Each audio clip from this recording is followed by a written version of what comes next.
CPAM, radiounion.com, l'ethnique française de service à Montréal.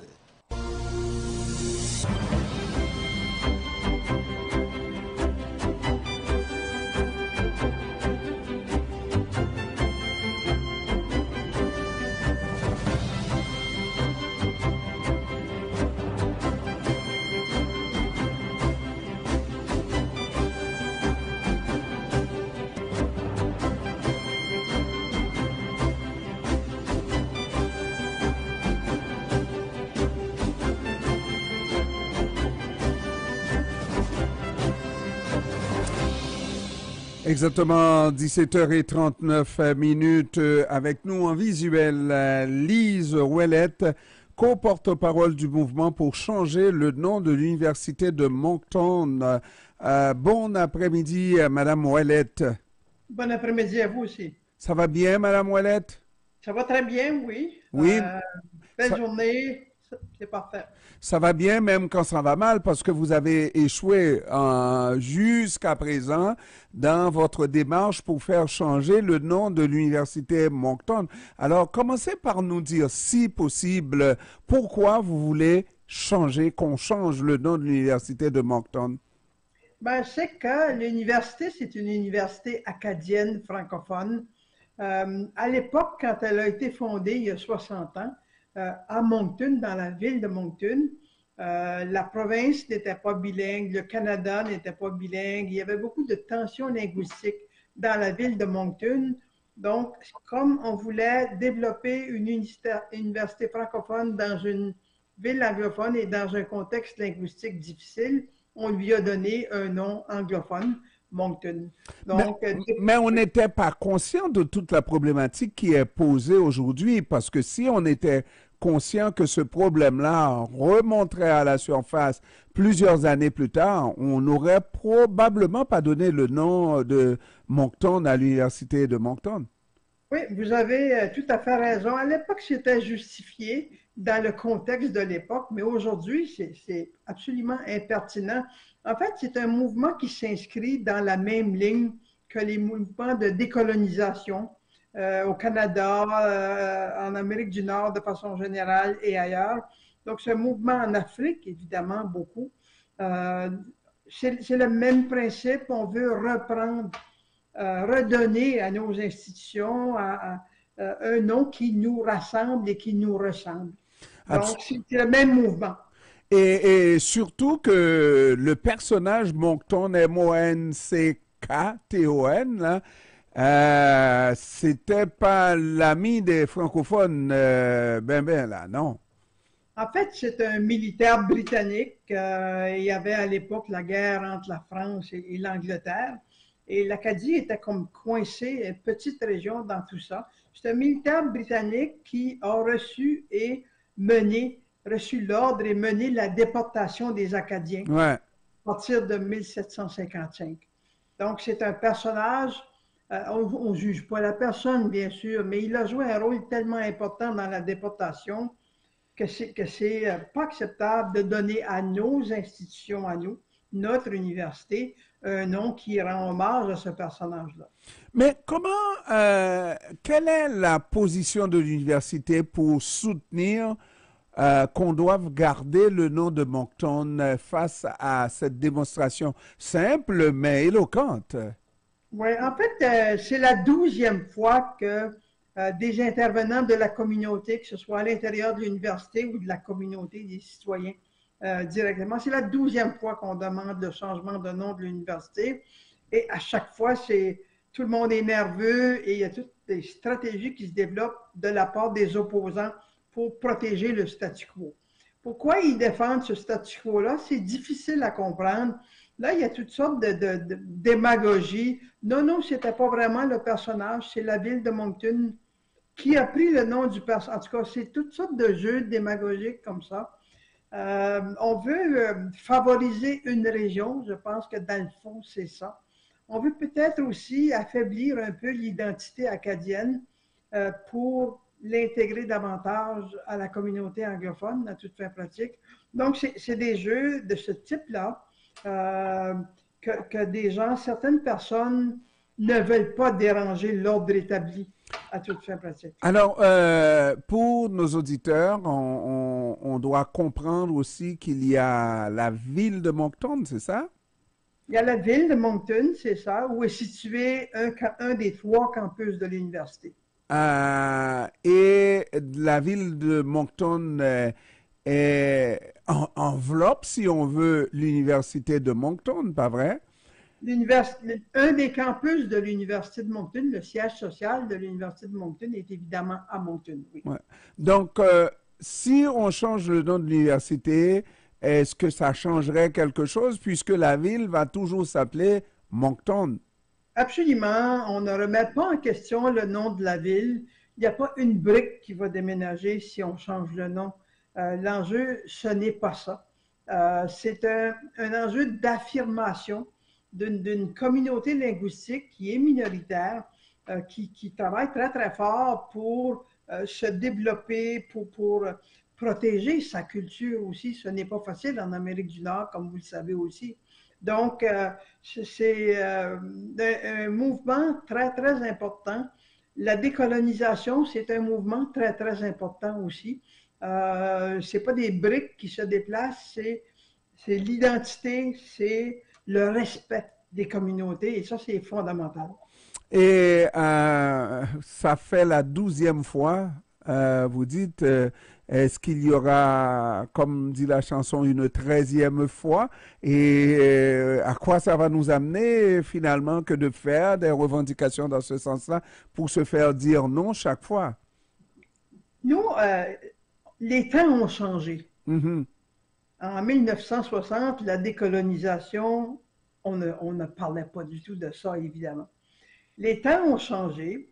Euh, cette fois-ci, c'est un mouvement citoyen qui est derrière la demande de changement. C'est la première fois dans tous les mouvements là, de changement de nom de l'université, c'est la première fois que ça se produit. Il y a eu un appui important de la communauté. En l'espace de 3 semaines, je crois, il y a 1400 personnes qui ont signé une lettre demandant le changement de nom. Il y a des municipalités qui se sont prononcées en faveur, des organismes, la communauté artistique en particulier, très très forte, la Société de l'Acadie du Nouveau-Brunswick et d'autres ont appuyé ce mouvement-là. Donc c'est un mouvement vraiment citoyen cette fois. L'université, c'est nouveau pour elle. Elle résiste encore au changement, puis elle n'est pas seule dans ce mouvement de résistance-là. Mais nous, on est confiants que cette fois-ci sera la bonne. Parce qu'il y a tout ce mouvement de citoyens-là derrière. Parce que vous dites que le refus, de ce que je comprends, est déjà inscrit, là, c'est non. Quand vous dites cette fois-ci, ça sera la bonne, vous pensez qu'il va y avoir une révision de la décision? On le pense, oui. La décision, le processus de décision a été tellement fermé que ce n'est pas acceptable. Mais c'est une université, c'est un centre de haut savoir qui a pour mission de favoriser la réflexion, la discussion, les débats, la liberté d'expression. C'est des valeurs fondamentales dans une université. Et là, elle a tellement empêché la réflexion que, à mon avis, ça va se virer contre elle, ça va se tourner contre elle. Avez-vous proposé un nouveau nom? Parce que vous n'êtes pas plus avancé si on change Moncton pour McGill ou pour McDougall? Vous avez raison. On n'a pas proposé comme tel de nouveaux noms, mais il y a des principes extrêmement clairs qui ont été identifiés. Il faut que ce soit un nom francophone qui se réfère à l'histoire de l'Acadie ou à la vision de l'Acadie. Deuxièmement, c'est une université réseau. Donc, on veut un nom qui rassemble tout le monde, pas juste un campus. Donc, c'est des principes comme ça qu'on a identifiés. Maintenant, la première étape, l'Université de Moncton doit manifester une ouverture au changement de nom. Elle doit accepter qu'il y a une réflexion sur la question. Et c'est à l'étape où on est présentement. J'imagine qu'une université francophone, puis très emblématique à l'endroit où elle est située, n'est-ce pas, doit être dirigée par des francophones. Et en principe, c'est une demande qui, au départ, devrait attirer la sympathie de francophones.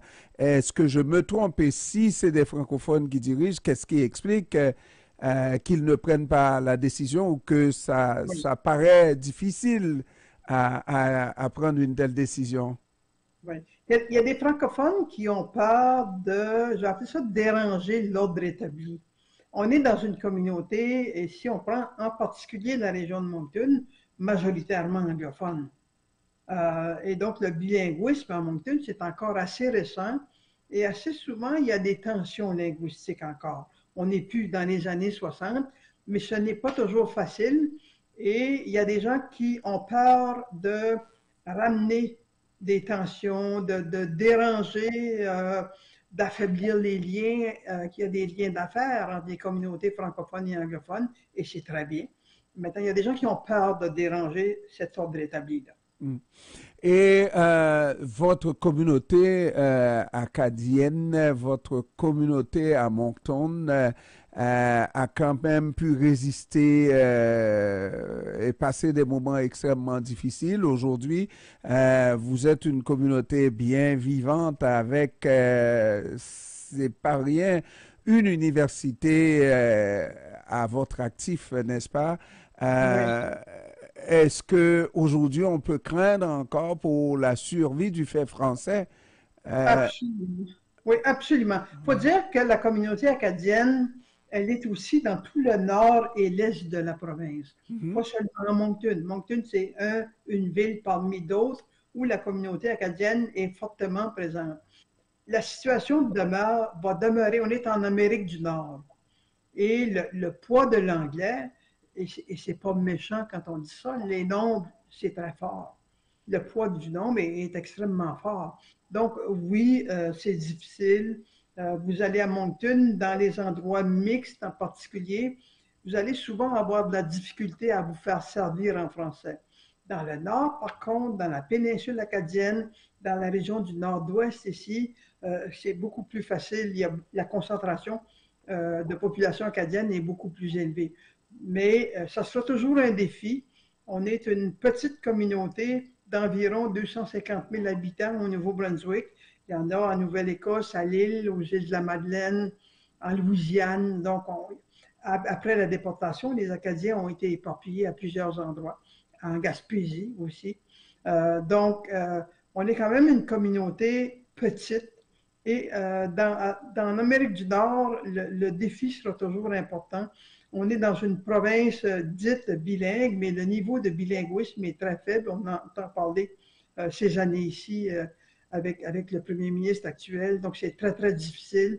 Ça le sera toujours. Il faut toujours être non seulement vigilant, mais très dynamique, très créatif, très proactif, comme on dit.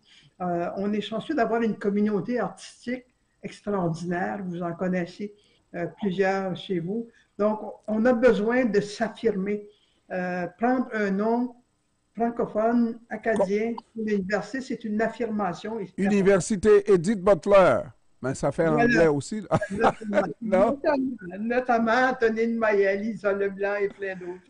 Et est-ce que effectivement on ne peut pas nous au Québec regarder ce que vous avez pu réussir? C'est une communauté quand même qui a beaucoup de résilience là. Et aujourd'hui, malgré les difficultés, vous dites ça sera toujours un combat pour la survie de la langue, de la culture, etc. Mais 250 000 personnes dans une mer anglophone, vous réussissez. Ce qui Ouais. est extraordinaire, c'est que vous avez donné naissance à vos enfants, vous les avez élevés en français et plus tard, vos enfants auront des enfants, ou continueront à élever leurs enfants. Quand on dit qu'une langue peut mourir, que le français peut mourir en Amérique du Nord, ben ceci, on ne développe pas une stratégie de survie, quoi. Oui, il y a une grande solidarité aussi à développer entre l'Acadie, le Québec, les pays de la francophonie. Donc, on doit absolument cultiver cette solidarité-là. J'ai eu la chance dans ma carrière de travailler en Haïti pendant 3 ans. Et ce que je trouvais intéressant, c'est de voir, évidemment, les Acadiens, après la déportation, sont revenus avec beaucoup de difficultés, ont été placés dans des situations de quasi-esclavage avec les compagnies de pêche, ont dû se débrouiller, être très créatifs, mettre sur pied des coopératives. Donc, moi, je parlais à mes collègues haïtiens, puis on trouvait plein d'exemples intéressants pour les deux. Il y a des choses qui se faisaient aussi en Haïti qui étaient intéressantes pour nous. Donc, c'est des exemples. Et avec la francophonie, on peut partager ce type d'exemple-là et je pense qu'on a beaucoup à apprendre les uns des autres. Et puis, si on veut effectivement et on travaille en ce sens, on peut protéger notre culture, n'est-ce pas? On peut protéger notre langue, même si par ailleurs on sera toujours minoritaire et minorisé d'une certaine manière. Oui, oui, il est possible. Il faut être très, très dynamique, proactif. Il faut d'abord compter sur nous-mêmes. On parle beaucoup des lois sur les langues officielles et tout ça. C'est très important. Mais nous-mêmes, il faut qu'on soit très dynamique, très créatif. On ne peut pas seulement se fier sur les autres. Il faut se prendre en main. Il faut se respecter nous-mêmes si on veut être respecté par les autres. Et fier de notre culture et fier de notre langue et essayer de porter cette culture et cette langue-là vraiment à des plus hauts sommets. Mais il faut qu'on s'y mette. Voilà, vous avez parfaitement raison, nous sommes d'accord. Lise Ouellette, co-porte-parole du mouvement pour changer le nom de l'Université de Moncton. Je sens qu'on aura à se reparler hein, si vous êtes encore co-porte-parole, parce que c'est pas fini tant que c'est pas fini. Hein? Voilà, parfaitement d'accord, c'est un plaisir. Merci beaucoup et certainement qu'on va pas se reparler avant les fêtes. Bon, je vous souhaite de belles fêtes. Joyeux Noël. À vous de même et à tous vos auditeurs et auditrices. Merci, merci, au revoir. Plaisir, au Au revoir. revoir.